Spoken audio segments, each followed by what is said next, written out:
శుభమస్తు. మనందరం నూతన తెలుగు సంవత్సరాది శ్రీ పరాభవనామ సంవత్సరంలోకి అడుగు పెడుతున్నాం.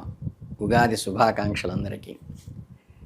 ఈ వృషభ రాశి వారికి 2026-27 ఉగాది పంచాంగం ప్రకారం ఎలాంటి ఫలితాలు, ఆదాయ వ్యయాలు ఎలా ఉంటాయి, రాజపూజ్య అవమానాలు ఎలా ఉంటాయి అని తెలుసుకోబోదాం. ఉగాది నుండి మళ్ళీ వచ్చే ఉగాది వరకు ఫలితాలు ఎలా ఉండబోతున్నాయంటే, ఈ వీడియో లోపలికి వెళ్ళే ముందు ఒకసారి ఛానల్ని లైక్ చేయండి.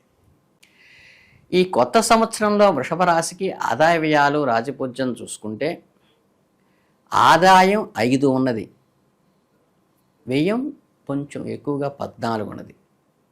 అలాగే రాజపూజ్యం 5గా ఉంటే అవమానం 4 ఉంది. అంటే గౌరవ మర్యాదలు బాగా ఉంటాయి. ఆ గౌరవ మర్యాదలు నిలబెట్టుకోవడానికి ఖర్చులు పెరిగే అవకాశం కూడా ఉన్నది.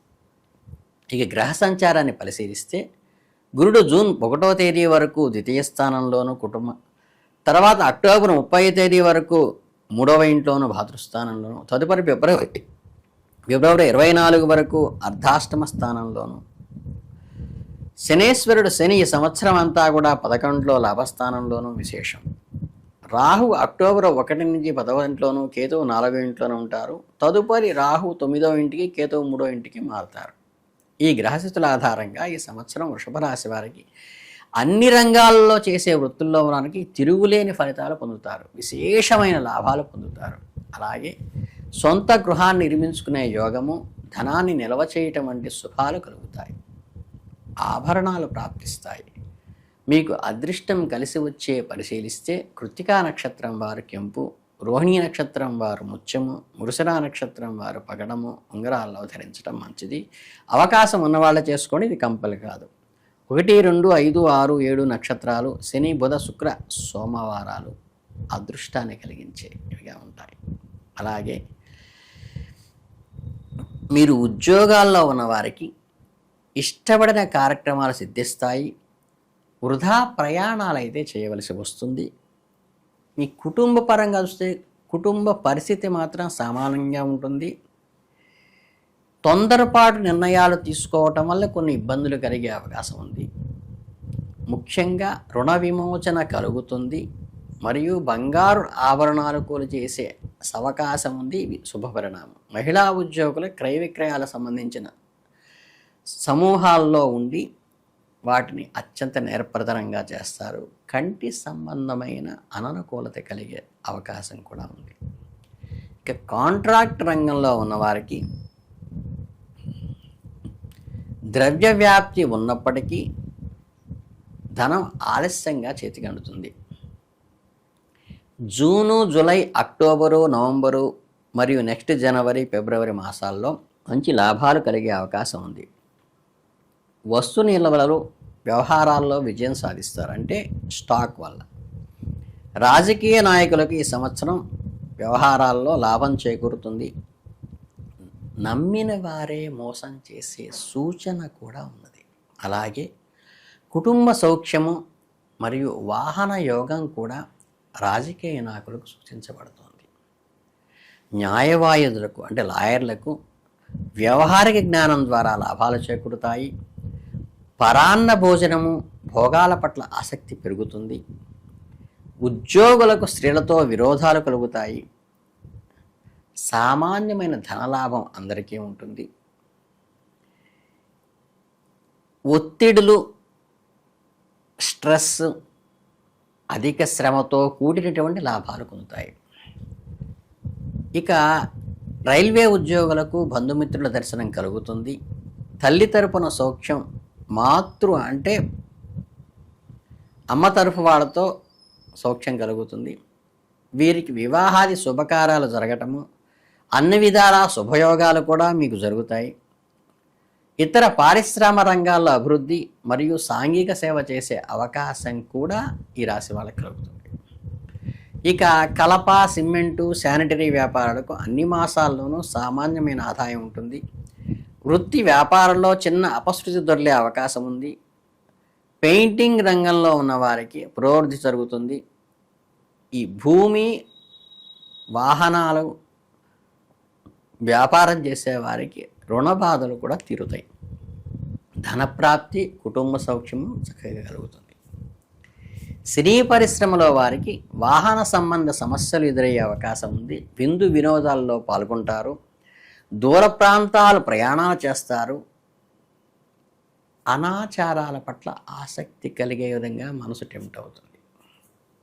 అలాగే ముఖ్యంగా ప్రథమార్థంలో ధనాదాయం ఉన్నప్పటికీ దానికి తగ్గట్టుగా ఖర్చులు కూడా పెరుగుతూ ఉంటాయి. కొన్ని సమయాల్లో శ్రమకి తగ్గ ఆదాయం లేదేమో అనిపిస్తుంది. గతంలో సాధించలేని కొత్త విషయాల పట్ల ఆసక్తి చూపి కార్యాలను సాధించే పట్టుదల కూడా మీకు పెరుగుతుంది. ప్రమోషన్లు, మిత్రుల ద్వారా లాభాలు పొందుతాయి. గృహంలో ఆరోగ్య భంగం కలిగేది సూచన మాత్రంగా చెప్పడం జరుగుతుంది.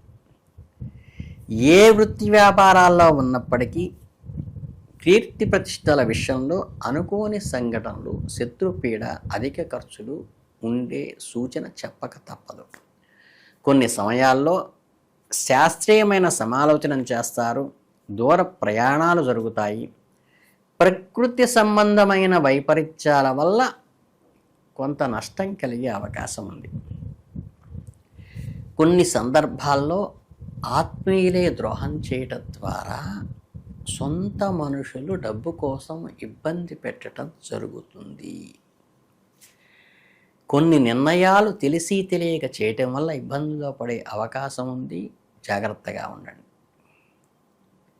విలువైన ఆస్తులు కొనుగోలు చేయటము, నిరుద్యోగులకు ఉద్యోగ ప్రయత్నాలు ఫలించటము వంటి శుభ అవకాశాలున్నాయి. వంశవృద్ధి విషయంలో చింత తీరుతుంది. వంశాభివృద్ధి జరుగుతుంది. పోటీ పరీక్షలకు వెళ్ళేవారికి కొన్ని సమయాల్లో ఆపద్ధర్మ విషయాలతో రాణించవచ్చు. పితృవర్గం నుండి వైరములు రావచ్చు. అలాగే కుటుంబ విషయాల్లో సుఖ సంతోషాలు ఉంటాయి. ఈ కళత్ర స్థానంలో ఆరోగ్య లోపం కలుగుతుంది. అలాగే అంటే భార్యకు మిత్రులు, బంధువుల దర్శనము, వృత్తి ఉద్యోగాల్లో లాభప్రాప్తి కలుగుతుంది. ధనాదాయం పెరుగుతుంది. ఉద్యోగస్తులకు పై అధికారులతో మాట పట్టింపులు సంభవిస్తాయి. దైవ బలం మీకు తోడుగా ఉంటుంది. ఈ సంవత్సరం వృషభ రాశి వారికి ఎదురయ్యే దోష నివారణకు, శుభాశుభాల కోసం పాటించవలసిన పరిహారాలు చాలా ముఖ్యమైన ఏంటంటే, లక్ష్మీనరసింహస్వామిని చక్కగా గురువారం పూజ చేసుకోండి. అలాగే నారసింహస్వామికి పొంగలి నివేదనగా పెట్టండి. చాలా శుభం జరుగుతుంది. శుక్రవారాలు లక్ష్మీదేవికి మల్లెపూలతో పూజించటము, కుంకుమార్చన చేయటము, పూర్ణం బురెడు వృద్ధ స్త్రీలకు దానం చేస్తే కూడా చాలా మంచిది, పుణ్యస్త్రీలకి. అలాగే మనకి గురువారం నాడుకు ఇంటికి సింహద్వారం వద్ద గోవును ఉంచి, గోవుకు గ్రాసం అంటే గడ్డి ఇచ్చే ఆహారం అక్కడ తినేట్టుగా చేయాలి మన వాకిట్లోనే.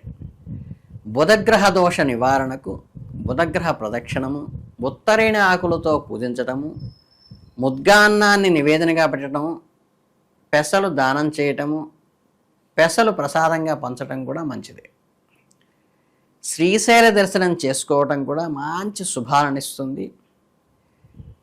అలాగే కాణిపాక గణేశుని దర్శనం కూడా మంచి శుభాలను కలిగిస్తుంది. సత్యనారాయణ స్వామి వ్రతం చేసుకునే అవకాశం ఉంటే ఇంట్లో చేసుకోండి. ముత్తైదువులకు పూలు, కుంకుమ, పళ్ళు ఇవ్వటం వల్ల ద్వారా, అలాగే మనకి మంగళవారం నాడు కుజగ్రహ పూజలు కానీ, ఈ సుబ్రహ్మణ్యునికి ప్రదక్షిణాలు చేయటం ద్వారా కూడా మనకి శుభాలు జరిగే అవకాశం ఉంది. ఆదివారం నాడు వీలైతే మన ఊరి గ్రామదేవతకు ప్రదక్షిణం చేసి నిమ్మకాయల దండ సమర్పించడం. అంటే మీ ఇలవేల్పులో ఎవరైనా పోలేరమ్మ, నాంచారమ్మ ఇట్లాంటి గ్రామదేవతలు ఉంటే వారికి ప్రదక్షిణాలు చేసి నిమ్మకాయల దండ సమర్పించడము, పొంగళ్ళు వండుకొని తినటం మంచిది. అలాగే మీ స్తోమకు తగ్గట్టే చేయండి. స్వచ్ఛమైన మనసుతో భక్తిభావంతో మీరు చేసే పత్రం పుష్పం ఫలంతోయం, ఒక చిన్న పుష్పం కానీ ఒక ఆకు కానీ కొంచెంబుతో నీళ్లు కానీ అవి సమర్పిస్తే చాలు, భగవంతుడు అన్ని విధాలా మీకు అనుకూలంగా ఉంటాడు తప్పితే అనవసరమైనగా ఖర్చులు పెట్టి అనవసరమైన ఆడంబరాలకు పోయి ఎవరో ఏదో చెప్పారని కష్టపడబాకండి. దైవానుగ్రహాన్ని మించిన అనుగ్రహం మీకు ప్రపంచంలో ఏదీ లేదని గ్రహించండి. ఈ పరాభవనామ సంవత్సరంలో ఆయువు, ఆరోగ్యము, ఐశ్వర్యము వృషభ రాశి వాళ్ళకి సంపూర్ణంగా కలగాలని మనస్ఫూర్తిగా కోరుకుంటూ శుభమస్తు. ధన్యోస్మి.